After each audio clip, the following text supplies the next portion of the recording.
Welcome to the Responsible Marketing Podcast, conversations about marketing, sustainability, and how we can all help in becoming more responsible organisations. I'm Jo, a marketing strategist and consultant with a career spanning corporate, small medium business and self-employment, incorporating marketing and commercial skills in various guises, and now flying the flag for a more sustainable and kind future for all. In episode 2 of season 2, I'm in conversation with Mollie Nathan, the creative lead and art director for creative projects at Redpill influencer marketing agency based in London. I found my conversation with Mollie absolutely fascinating, especially given that influencer marketing isn't always favourably reported on and can be taken to the extreme by those not authentic and genuine about the industry as a career. Mollie and I discuss how culture has become paramount in creating an environment that produces the best output for employees and clients, what consumers are looking for more and more in terms of how they make their brand purchase decisions, how Redpill are changing the often negatively perceived influencer marketing industry, and Redpill's recent journey to B Corp certification, and we discuss if short-form video content is dead and what's taking its place. Let's dive straight in. Hi everyone, and welcome to the podcast. I'm delighted to have Mollie, who's the creative lead and art direction for creative projects. That's a mouthful to say, for Redpill marketing. Yes. Hi Mollie, how are you doing? Yeah, good. Thank you so much. Thank you so much for having me today. It's an absolute pleasure. That is quite a title that you've got. Tell me a bit more about that. Yeah, so I'm the creative lead at Redpill, and my role really does cover everything creative perspective, from art direction, directing on shoots, concepting, ideation, strategy, and the productions that we work on. I've been at Redpill for I think around 20 months, so nearly up to the 2-year mark, and my role is really to make sure that all our creative services are being boundary pushed on every element, making sure that we're always delivering a creative excellence, and also creating a space where our team can really deliver their best work and they feel really accomplished and inspired with everything they're doing. But my role and title and what I do is definitely quite the mouthful. It really is. And there's a lot packed into that as well. You must be super busy. Well, I know you're super busy, but I'm really, really grateful for your time today. So tell me a little bit more about Redpill as an agency, because I know it's quite different to the kind of marketing that I do, for example. Yeah, so we are we call ourselves the original influencer marketing agency. I think it was our 16th birthday last week. Congratulations. And the agency has really adapted and been agile, I think, to cultural shifts within the marketing space. So starting really as a production agency. Okay. And then now we're a real 360 end-to-end delivery from influencer, paid, social, creative, and production. And our expertise does massively sit within the influencer content marketing space, but we have an incredible team with experts across all those other areas. And really, it's just creative projects, I suppose, is what we work on. And that's really that full scope. And I think that as an agency, actually, our kind of sweet spot is that end to end. So starting with strategy, ideation, placement. We do a lot into consumer insights and segmentation work, through to the actual production and briefing of influencers and then producing the shoots, through to editing and then paid and boost and making sure that we're able to really get the work out there and make it perform in the best way possible. So we're definitely driven by performance. Yeah, the heart absolutely, of it. Absolutely. Yeah. And so you must have quite a team there, but doing all those different skills, you know, that's quite going from literally from kind of like cradle to grave kind of thing for, well, hopefully not grave, hopefully it doesn't finish there, but you know what I mean? That kind of like whole start in the process and all the way through, even the research in it. You said about consumer insights and things, that's a massive project in itself. Yeah, and I think each element is just as integral as the next part of the team's work. I mean, a lot of the projects we do work on are end-to-end, so we utilize the full team expertise. But yeah, I mean, strategy and insights and consumer segmentation work is a whole world on its own. But I think for us, it's really important. We have to always become the audience. And I think you can't really understand the product and the brand if you don't become the audience. So that's definitely a meaty and integral part of every project that we start with. But that end part with paid specialist teams, and that's just as important. Absolutely. We're super lucky with the team that we have here, and although we definitely have experts within those fields, we're also super lucky to have a really hybrid agile team that want to be T-shaped and upskill and learn. Amazing. So yeah, super collaborative place to work. Yeah, sounds fabulous. Any jobs going? I'm just kidding. Yeah, maybe we'll have a chat offline. I noticed when I was doing my research about Red Pill, because I don't know anything about Red Pill. You're based in London, right? Yes, based in London. We have boots on the ground and a team globally, as a lot of our clients are global, US, Asia, etc. So yeah, we are a pretty global agency, but headquartered in London. Yeah, okay. And you've got a statement on the website that basically references moving people, purpose, and profit, which is quite a statement as well. So can you explain a bit more about that, what it means to the business and what it means to your clients as well? Yeah, I mean, I think it's really, we put the needs and growth and experience over our team, over profits, essentially, focusing on giving everybody a place where they can really create their career best work. That obviously directly impacts our clients and the way that we work with them. And from a people perspective, we really focused on supporting upskilling, training. We have a really incredible wellness support offering in-house as well. And I think that the agency life and marketing, it's quite a crazy space, and it's a really fast-paced world. Yeah. And for me, I mean, I've been doing this for 15 years, and I've worked at loads of different agencies and loads of different types of sectors within that as well. But I think finding a space where the team can still feel grounded with support and collaboration really does give them the opportunity to create their career best. And we want them to feel that the RP, the Red Pill experience, is something that they can really take on and thrive in, and really see that their goals are coming to life, but also feels really supported through the wellness side of it, so that our mental health is just as important as the work that we're doing. Yeah. So is that quite, I mean, obviously you've been in this kind of space for 15 years, you just said. So has that changed quite a lot then? Do you find maybe like even 15 years ago, I mean, I have a few years on you, I have to admit, but, even back in my day, agencies didn't have necessarily a great reputation. So clearly Red Pill making those changes and ensuring that they need to deliver what people need as employees now. So you're right, they need to have that culture and the upskilling opportunities and things, definitely. Yeah, and I think we want to foster an environment where it's yes, it's about the work and doing, of course, our best work for our clients. But we want to have a space where people are really committed to working here. And that comes through the way that they are treated and protected and supported. And yeah, I mean, when I first started out, I mean, my background's really heavily in luxury and fashion. So I really got at 17 straight into the fire pit of what that was going to feel like to work in agencies. And it wasn't important. It was all about do your best work. But I think what we've learned in the last 15 years is probably that in order for people to do their best work, there is an environment that they need to be in that supports wanting to do that as well. It's absolutely how you treat your people is a massive output of how they work and what they want to deliver. And their thoughts, feelings, and growth from a personal development perspective is just as important as everything else that we do. Yeah, and do you feel that stretches out to your clients as well? So I know you work with some really big brands. I know Red Pill have worked with some smaller brands. Does that kind of filter through there as well? Or do you pick your clients perhaps that also support that type of value as well? Yeah, 100%. I mean, we want to work with like-minded clients that want to support us in creating the best for them. And that comes from a mindset of understanding that we're always testing and learning and we want to push boundaries. But at the heart of that is because we want to deliver them the best. I mean, ultimately, you want your clients to be happy. And we want them to see how dedicated our team are to deliver that excellence for them. And that comes in the way that we work with them. And we want to work with clients that, support that mindset within agency life, and we're really fortunate that our clients do. Yeah, and I suppose again your consumer insights that you manage within house as well, that kind of, does that also demonstrate then that the public are looking for brands that are displaying these type of values and the backstory and the purpose, all that type of stuff? I talk about that quite a lot with brands now that I work with. And is that also coming through in consumer insights? Because it's hard to tell sometimes whether we're just doing it for the sake of it or whether people actually do want to see it. I think that's the biggest learning for me, actually, probably in the last 3 to 5 years, is how we utilize that customer engagement, sentiment, and segmentation work.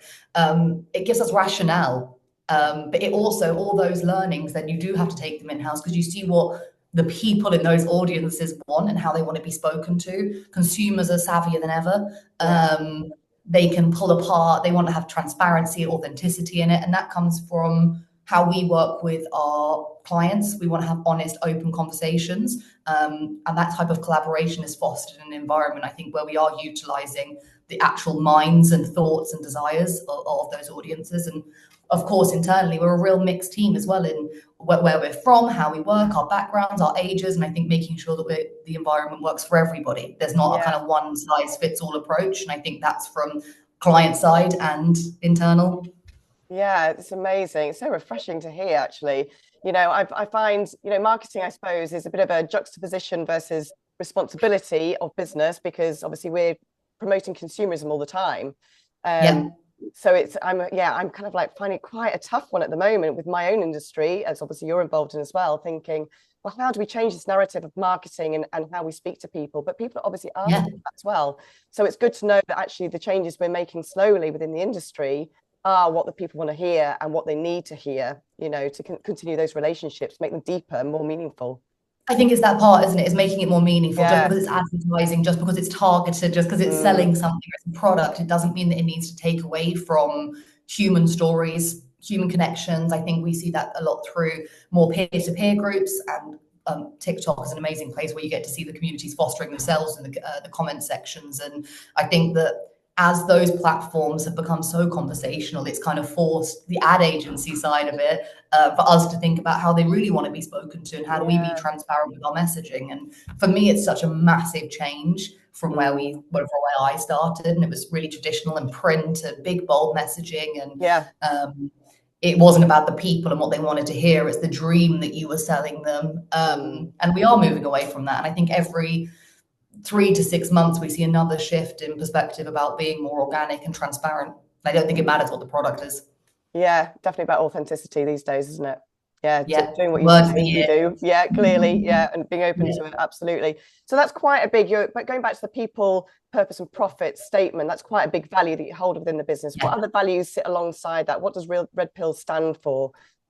Yeah, I mean, I think that career best work is definitely something that's a really important one for us. We want everybody that comes through Red Pill, everyone's on their journeys, whether it's their first jobs or they're 10 years in, that they leave and that they reflect on their time at Red Pill as being a place where I try and treat every single piece of work that we do as our career best. Yeah. And I think that we should all go in with that kind of idea that this really could be the piece of work. It doesn't matter if it's small or big or it's TV or it's social. I think going in there, that mentality. But I think, the idea that people come to Red Pill and they get to create their career best is really, obviously really leave a legacy without them leaving yet, kind of thing. yeah, exactly. And I think that it also gives them. You can go job to job and feel like you haven't really succeeded, or it was okay, or you didn't feel supported, or you could have done more. We don't want that to be what Red Pill is. We want this to be, if it's your first role, it's the place that you really got to grow, you really got to learn. I think get really challenged. I think another thing that's really important for us is the way that we work with our team and the way we work with our clients is for really transparent. Yes, we're bold, and yes, we have to be fast paced to keep up with the industry. But I think we always want to be having those really transparent, realistic conversations when dreaming big as well. Absolutely. Well, yeah, like you say, if you've got authenticity in your values, you've got authenticity in your values straight off, haven't you? So you're going to have to prove that completely. The other thing I really loved when I was doing the research was about the fact that you say that you tie in the activity that you do with the overall objectives and goals of the business that you're working with, or the brand that you're working with, which I try to do as well. But I found that sometimes maybe marketing is a bit of a second hand to that, and it's not really considered as part of that. Do you think that that's your USP at Red Pill as well? Are you quite different to other agencies perhaps that work in a different way and don't necessarily want to, or don't necessarily align the marketing directly with the objectives of the business as a whole? Yeah, I mean, I think that we really try and go in with that 360 approach, and that's obviously super important. It is a USP for us. I think having the understanding on long-term goals, immediate goals, brand understanding. I think, like I said, being that expert in every product is kind of our game, and really understanding those audiences. And I think performance is at the heart of that. I think we really trust our expertise, and I think we really trust the team. And I think from that, we've kind of become quite well known for that kind of delivery. And I think that when people join client side or internal, I think that is something that they kind of expect from us now. And I think that's a great place to be. Yeah, absolutely. No, for me, I think, again, marketing has to be in the bloodline of the business. I mean, I'd say that as a marketer, wouldn't I? But, if you're really putting this kind of emphasis, especially if you're working with ideas that you guys are putting forward, which are going to be quite big, again, that you've got big brands on board and things like that, it's vital, isn't it, to understand that? So, yeah, I think it's hugely important. The other thing, and I know it's maybe a little bit, I don't know, difficult, maybe a bit of a difficult subject, but you are influencer marketing agency, and influencer marketing doesn't have the best reputation. I'm not much of marketing is regulated, to be fair, but it's not regulated, and it can come across. And well, I've come across many influencers. I'm going to do like little ditties, influencers who really, I think, are looking for a bit of a free ride, perhaps. So they don't give your part of the industry a really good reputation, do tar it a little bit, in my opinion. Why do you think that is? And what is Red Pill trying to do to actually change that perception, perhaps, and keep boosting your own brand reputation within that area? Yeah, I mean, I think that because our heritage and history has been so deeply rooted in influencer, and that's really evolved, starting with, publishers, I suppose, there were bloggers and writers, and then that's evolved to then be influencers. Now we talk about them as creators. I think the landscape has grown so fast that the regulation and the transparency probably on the way it works has been faster than we've been able to maybe respond to as an industry. I think that we have a very different approach to other influencer marketing agencies, probably because of the length of experience and the relationships that we do have with the influencers directly, but also because we want to do better. It's really important that we find a way to do better. I think that there's definitely a lot of negative association with the way that we use influencers and who they are in this world for consumers. But I think that for us on client side and on influencer side, it's about the perfect pairing. We should not be putting influencers on jobs that do not organically sit and be brand fans of those products. We don't want to work with people that want to take a paycheck but not really be invested into the brand. That doesn't help either side. And I think having really transparent conversations with the influencers about the rates and the work they're doing, and that also follows through to how we talk to our clients about how they're going to be working with the influencers. We've seen a big shift as well in giving creative freedom. For a few years, it was, of course, they had creative freedom as an influencer to deliver the content for the brand. And then it became quite sterile and people started to really be provided these very set deliverables, which, the influencers are their own brands. Yeah, they have their own voice. They want to sound a certain way. They know how their audiences and followers want to be spoken to and what messages resonate with them better. So I think now for us, it is really important, the perfect pairing, the perfect briefing, creative freedom. And I think that if they're the perfect match and they have a real understanding of what it is that they're doing, then I think there should be that space for them to create content that still fits within them as a brand. Of course, delivers to what the clients' requirements are. And for us, I think that perfect pairing is the result of all of those things. And I think long-term influencer collaborations will always feel more authentic and more organic. And that is something that's becoming more and more important for brands. And I think that is where we will see the industry feel better, because these brand fans will be real and they will feel real. More. Yeah. Absolutely. And I don't think just because people are selling a product that takes away from the fact that they're invested into the brand. And I think that actually we're seeing that consumers are actually okay with it. They're not put off by purchasing just because an influencer has ad at the front of it. And I think we didn't have that before. Now we do have to have that.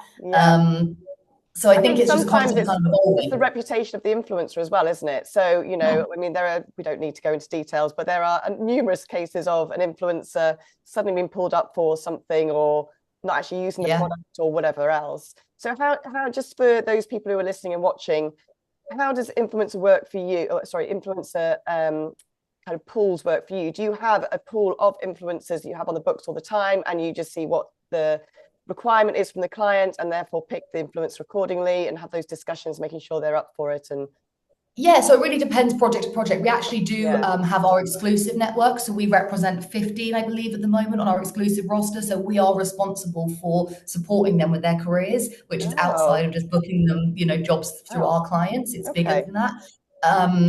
So, we want to support them in making sure that we understand their goals, where they want to get to, what brands they want to work with, making sure they're supported and they have the tools that they need to deliver the work.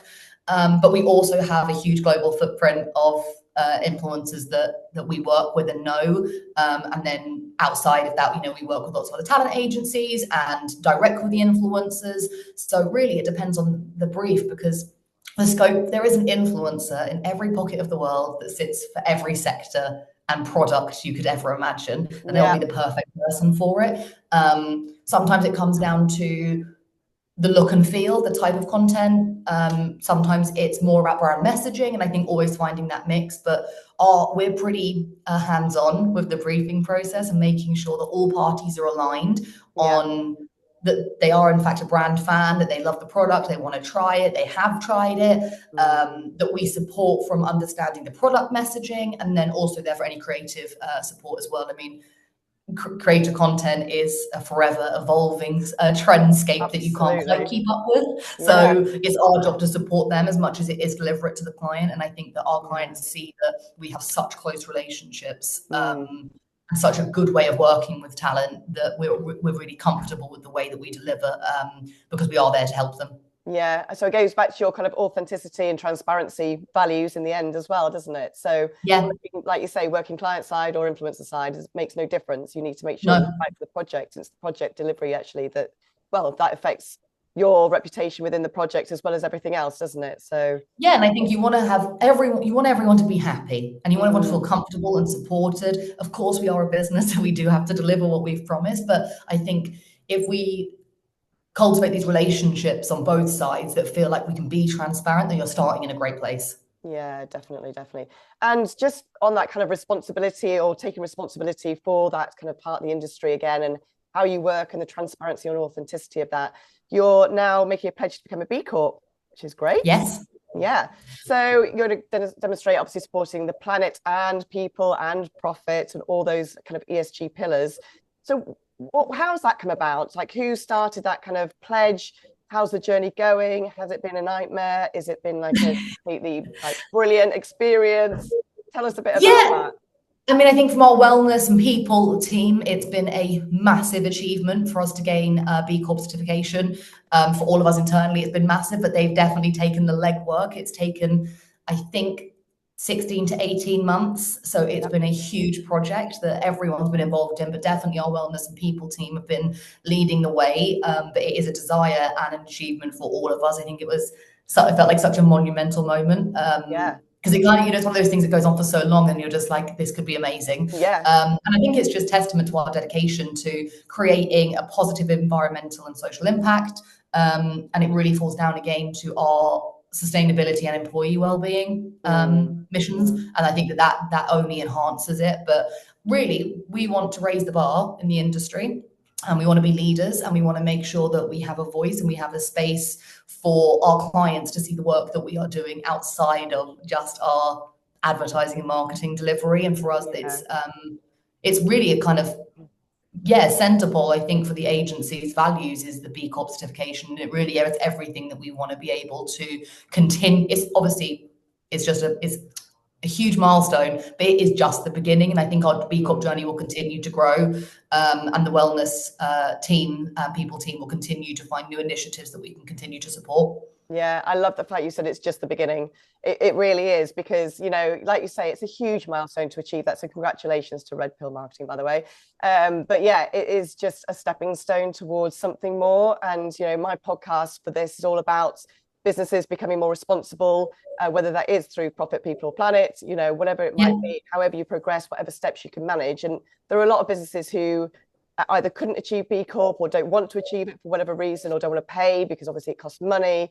But there are so many ways to kind of, like you say, look at the culture within your business, look at the welfare of your employees, look at how you use the communities around you, whether that's clients, whether that's employees, whether that's influencers, however that is. So yeah, I'm just so pleased that you said it's like a progress journey as opposed to, right, we've done that and that's it, we're done kind of thing. Yeah, and I think it's sort of that evolving piece of who we are as an agency, and as our team grows and people change and they can contribute in different ways. It's a massive achievement, and I think that we can only do better. And I think throughout everything we're doing, I think that is the thing. We just want to do better, and we want to be advocates for doing better. And that's for our team, our people, our clients. And it has been something really exciting, to be honest, that we've all been able to get involved with, and it feels like it is the beginning of what we're going to be able to do next. Yeah, it's fabulous. And have you found that it's given you a voice then in your industry? Have you found it's given you much more influence on leading the way in this kind of thing within the influencer marketing agency? Well, I think so, because I think it's also making us accountable. Becoming B Corp certified is, one part of it. You have to maintain it, you have to feed it, you have to grow it. And I think being accountable for any people, profit, environment stances as a creative agency essentially is quite difficult often. I think it's quite a scary concept, but I think being accountable for making change and doing better and making sure that we continue to make that stance it's a really loud and bold statement for us, and I don't think that we'll want to shy away from that. And actually, it's given us a space and a voice to contribute to conversations that are really important to us as individuals in the agency. So that's really interesting as well. Just you saying that, because it obviously filters down personally to you guys as well. It's not just the brand thing for redpill. It's like it literally is like trickling through each and every one of you, I guess, and it has that influence as well, which is also amazing, because that whole collaborative then progress, as you as individuals as well as a company is incredible, and much more impact. And it's the purpose-led pieces of work that we're all getting to be involved with, from the charity incentives to we work with the local Stepney City Farm, which is really close to our office, and it gives us the opportunity to not just do team building, but it's purpose-led and giving back. And I think from a team building and bonding perspective, it's actually given us a lot more focus. Yeah, that's fab. So have you used it in your marketing a lot, this B Corp certification? Have you started telling people about it? Do you feel comfortable telling people about it? Yeah, we announced it, I believe, about 4 to 6 weeks ago, just sort of lightly on social. But as we continue to grow our initiatives and our support pledges, I think that we'll continue to talk about it. I think we'll try and create some content that's really dedicated around the work that we're doing and how that can keep feeding and building, and how people can get involved. But yeah, I think we're really comfortable talking about it. Our wellness specialist is B Corp flagpole. I mean, she really is our leader, and someone that's really there to incentivize us all to make sure that we're doing our best with it. And it's not just about environment and sustainability. It comes to the people and localized approaches as well. And yeah, I think that we'll continue to be quite loud about it. Yeah, I think it's great that you have that kind of, like you say, that certification to back you up with the narrative on the whole ESG kind of progress and things, because again, a lot of businesses don't necessarily have that. They don't have the certification, so they therefore don't necessarily have the transparency or the kind of like dots in a row to say, yes, this is what we're doing. So they have to find other narrative to do that, which is more difficult, but it is doable for sure. So yeah, I think it's being B Corp certified is a big task. It's not an easy feat, but I think for us it was really important, and I think it's that stepping stone to what we do next with that certification and how we make it better. And are you finding, I know it's quite early days for you, given you've only just got the certification recently, but are you finding that other clients are coming forward now because you have that and are choosing you over perhaps other options? Yeah, it's definitely been something that we've started to actually talk about in client meetings and pitches and conversations, and people are really excited by it. And I think brands want to be associated with agencies that are doing good, especially if on brand side that they're making, marks in their worlds to do better as well. And I think that if you had the choice, would you pick somebody B Corp certified over not? And personally, yes, of course. But I mean, it's obviously up to the brands, but it's definitely also a real good conversation starter, because it's making them think about the ways that they're working. And if anything, it's just another kind of mark in the sand about how we can all start to progress for better. Yeah, absolutely. So do you think that brands and consumers are taking kind of sustainability or this ESG type approach? Do you think they're taking it seriously yet? Or do you think there's still some room for that? Do you think there's a small wave of us who really is trying to champion this and help educate and influence for the benefits and get other businesses and organizations to understand those positives that come out of it?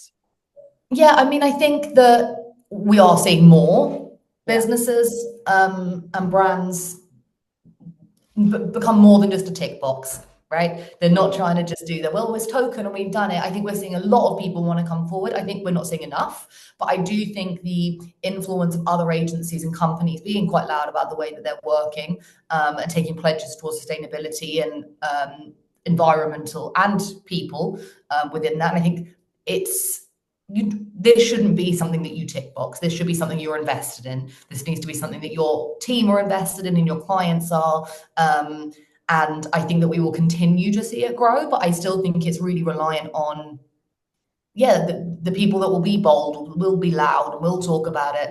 And I think, again, probably more transparent conversations about what it looks like to try and do better.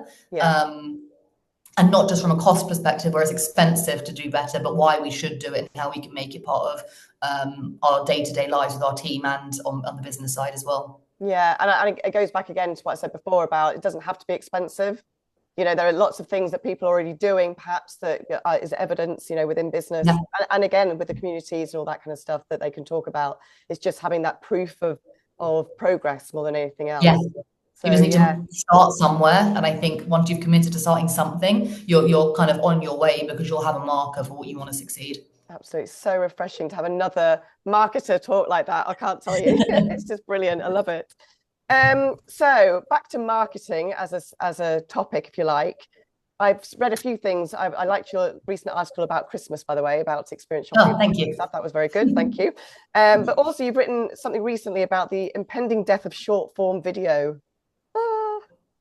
So tell me a bit more about that. Is that something as marketers and business owners and creators that we need to actually understand a bit more? Do we need to move on from that if we haven't already? Like how desperate is the death? Is it like is it imminent? I don't know. Today, I think it's I think there will always be a space for short form content. However, I think that will be always looking now for it to be supported by long form. And I think it's because we actually hosted an event a couple of weeks ago called Content That Converts, and we invited some amazing brands to join us for some panel discussions. And one of the biggest takeaways from the event was from brands and influencer and marketing side was at the heart of every single piece of content, there needs to be a storytelling element. This can't just be a call to action. It can't just be a sales message. Our creators don't want to do that. Our brands don't want to do it. So I think if you're going to have an authentic, organic approach to creating content, that will come from slightly longer form pieces of content. People aren't so, swipe, scroll, throw away non-digestible pieces of content that, don't really mean anything. I think that people want to be slightly more absorbed with what they're learning and they want to hear it. And consumers, like we said, are a lot more savvy and there to call brands out and influencers for mistakes because they're definitely more aware of the ins and outs of this world than they maybe ever were before. And I think that depth in connection will come from those longer form pieces of content where somebody can really sit back and digest and learn. And I think that will also then foster the communities where the conversation starters will come from. We've seen even TikTok, they started off with very, very small options on length of content and they're extending out. Other people are extending out. I don't think that will lose the place for things like shorts and reels or anything like that. But I think that we will just start to see, especially on brand and influencer side, that those longer form pieces of content they'll just feel more organic and they will feel richer. And I think from that, we'll see better results on all sides. So maybe it's a case of stopping the scroll and getting people absorbed in what you're doing. And what you're trying to tell them. But I love the thing about the storytelling. Again, I was delivering a seminar a couple of weeks ago, and a lot of it was around like how you use ESG and responsibility and sustainability as a narrative to boost your brand reputation. And a lot of it's about storytelling. Telling those stories. It is about getting people like on board. And who doesn't love a story? We all love a story, don't we? Yeah, and I think if it's coming from like such an authentic place where it's so if it's my experience I'm talking about. I mean, I want to buy into that more than I do a 2-second buy this now, swipe up onto the next one. It's so throwaway. We didn't used to be able to be so throwaway because things were in print or they cost a lot of money to be able to produce that content, where now it's so quick and it's a quick hit. I think the consumers want more than that. They want more depth. They want to understand more. They understand more about ingredients, production, distribution. They want to see the full story and they want to have the ins and outs so they can really invest and buy in. Yeah, that's amazing. It's just so nice again to hear that kind of reflection, because this is kind of like where I'm traveling with my marketing, and I know a lot of my peers as well feel the same. So it's great to hear, another side of the marketing industry say that as well. And do you think then this kind of longer form content, do you think platforms have been slow to pick up on this, or do you think they've partly driven it? Because I mean, obviously, like LinkedIn, for example, have changed their videos now. They've almost got reels on there, which are portrait, and it prefers portraits. And there's all this kind of like, oh my goodness, again, like, what are we doing? I don't know if I don't think we'll ever be able to but keep up with them in some ways, because they keep changing everything and we're always trying to keep ahead of the next change. I think that we will all need to adapt to all formats constantly, as we constantly see. It's a consumption and a mass game by a lot of standards. Yeah. I think that through branded content and shoppable content on these platforms, it gave the platforms and the brands an opportunity to really have that throwaway quick hit moment. Yeah. That's great.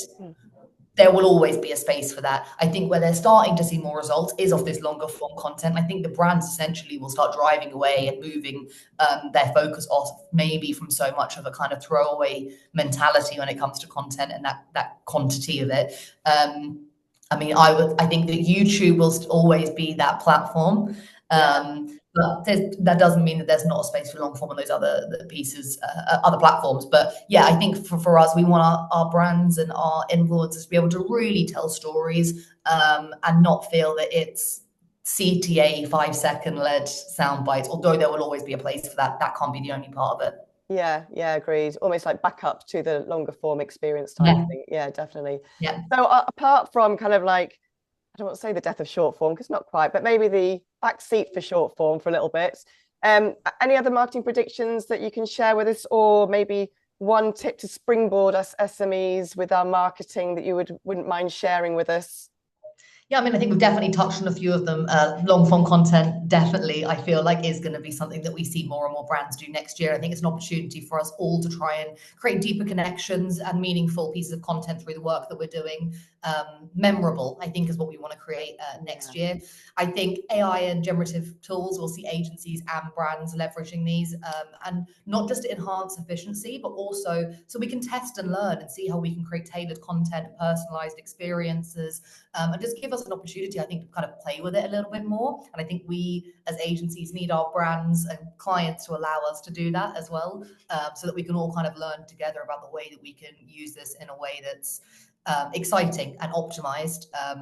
So that's something I think definitely we'll see next year more of. And I think something's really important for us is, long-term influencer partnerships. I think we'll see more and more brands look for less of a mass approach with their content strategies with influencers and look more for these like real, authentic brand advocates and ambassadors that work with them on a long-term basis, fostering better community, more engagement. And I think we really do see like amplification from those approaches, from the authenticity, and that I think is something that we'll continue to focus on next year. And I think outside of that, I think that we possibly will see a lot of the platforms introduce some new tools and features next year. And I think from an engagement perspective, we need to always encourage brands and influencers to be really utilizing those in-app tools, because they really do give you the opportunity to have a more engaged audience. And I think there's a stat I saw the other day, it's 57% of content that has an engagement tool within it performs better than without a tool attached. So I think there's always opportunities to make it feel exciting and authentic, but utilizing what the platforms are doing to engage their audiences as well. Yeah, okay. Just really briefly to just finish off, you mentioned AI, obviously. So in theory, given the creative agency that you are, I guess we could all imagine you being sat at home in your beds or bedrooms, creating lots of music. I mean, I've seen some of the footage that you do, and it's really quite incredible for some of the holiday companies you work with and the beauty brands you work with. Who's to say it's not AI? I'm assuming it's not AI, but I'm sure you use it's AI not to help the process. Yeah, I mean, look, I think that I don't believe we're in a position with AI that our jobs are redundant in this industry. It requires so much human feeding and learning and experience. I think there are parts of my job that could be supported by AI. Absolutely. Do I think it can deliver what we deliver? No, not at this point. But I think we do use it, not for necessarily delivery of creative, but from insights and to support any time spent looking through reports. You can ask it to audit it for you and use it for things like that. That's a fantastic use of AI. Really great use of tools like Runway to create mock-ups for you do again, that requires a lot of human feeding, but it's a great tool. But it's not the same as a designer, and it's not the same as an art worker. So I think there's a super fine line. But yeah, we all want to use it more, learn more about it, and I think it's a definite test and play for us all in marketing to be able to try and utilize more next year. Yeah, it's definitely finding its place for you, isn't it? I said to someone yesterday, I'm kind of sat next. I'm not really embracing AI yet. I'm sat next to it. We're just getting to know each other. I feel the same. It's kind of like it's there, and I kind of use it, but I'm not invested into it. But I do love seeing how much all agencies are talking about how we do want to play with it a little bit more. Yeah, definitely. And we want it to and the only way to make it better, isn't it? Yeah, exactly. Yeah. We learn that it learns as well. So yeah. Mollie, it's been absolutely fabulous to have you on the podcast. Thank you so much for your time. I massively appreciate it. I know you're super, super busy. Do you want to give out some contact details for Redpill in case there's anyone listening that wants to get in touch with you to talk about a project or an influencer or whatever? Yeah, absolutely. I mean, head over to our website, which is redpill.co, and over there you'll find all our contact details. Head to our socials from there is probably the easiest. And yeah, give us a follow on Instagram or LinkedIn and see some of our work. But yeah, definitely get in touch. Fantastic. Thank you so much again. I'm hoping that maybe you can come back again and tell us some more about some extra projects once AI has really got its foot under the table and all that kind of stuff. That would be great. Yeah, absolutely. We can do a little run through. Hopefully I've got something exciting that I've learned, that I've taught it, I suppose, instead. Yeah, so definitely. That would be amazing. Thank you so much for having me. That's absolute pleasure. And to our listeners and watchers, thank you again for listening and watching, and I'll see you next time. You've been listening to the Responsible Marketing Podcast. You can contact me with any questions or comments by email at joe@jolonconsulting.com or find me on LinkedIn. All recordings of the podcast can be found on the usual podcast channels, as well as on YouTube if you prefer to watch rather than just listen. If you've enjoyed this episode, please hit subscribe, which helps the podcast to be found by more people. And of course, feel free to share it on your socials with your friends and your colleagues. That's it for now, so until next time, thanks for listening.